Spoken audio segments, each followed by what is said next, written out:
sa'yo is another Secret Files po. And here is the story. Hi, Miss Cheryl. I'm such an avid fan of yours. Sobrang pinapanood ko talaga lahat ng videos mo na uploaded sa YouTube. At sobrang dami kong natututunan sa'yo sa lahat ng mga advices mo. Gusto ko po sanang humingi din ng advice sa'yo. Just call me Lady in Black. Sa ngayon po kasi ay nasa bawal na relasyon po ako. Opo, kabit po ako. For almost a year na. Office mate po kami, 48 po siya at 35 naman ako. Ang sabi po niya sa akin, wala naman daw po silang problemang mag-asawa. At nararamdaman ko naman po iyon sa tuwing mag-uusap silang mag-asawa sa phone. At sa tuwing tinatanong ko po siya kung bakit niya ako niligawan, gayong wala naman po pala silang problemang mag-asawa. Ang sagot niya lagi sa akin ay, nagmahal lang daw po siya. Mahal niya daw po ako. Habang tumatagal po kami ay parang sa part ko naman po ang nagkakaroon ng patong-patong na problema. Na parang pinaparusahan ako sa maling relasyon na pinasok ko. Sa kasalanan ko at sa tuwing gabi ay sobrang nag-overthink na po ako sa mga bagay-bagay. Dati po sa tuwing may mangyayari sa amin ay ramdam ko yung pagmamahal ko sa kanya. Pero napapansin ko po na ngayon, tuwing pagkatapos na may mangyari sa amin, intimate moments, ay parang nagsisisi ako. Parang lagi kong sinasabi na last na yun. Hindi ko na hahayaang mangyari pa ulit yun.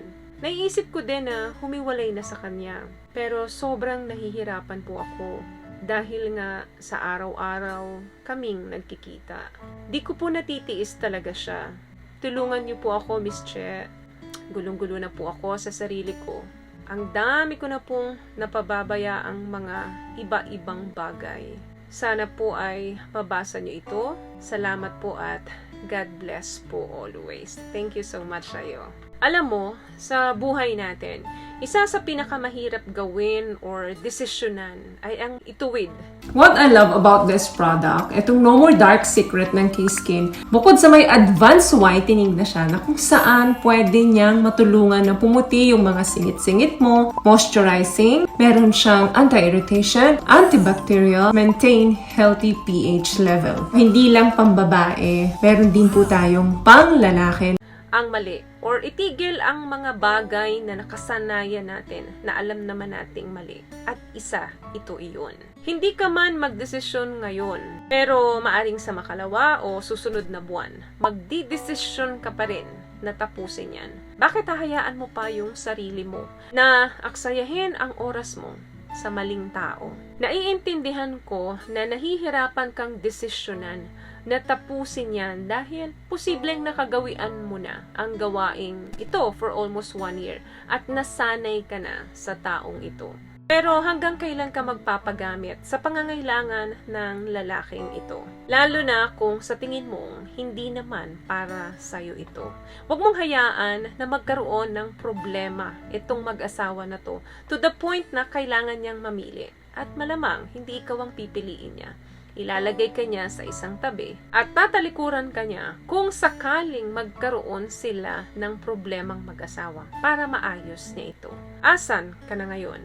Ang problema mo ngayon ay itong relasyon mo at itong lalaki na to. So meaning, nasa kanya din ang solusyon. Kapag inalis mo ang lalaking ito sa buhay mo, wala ka na ring problema. Kailangan mong magdesisyon ngayon at huwag nang patagalin ito.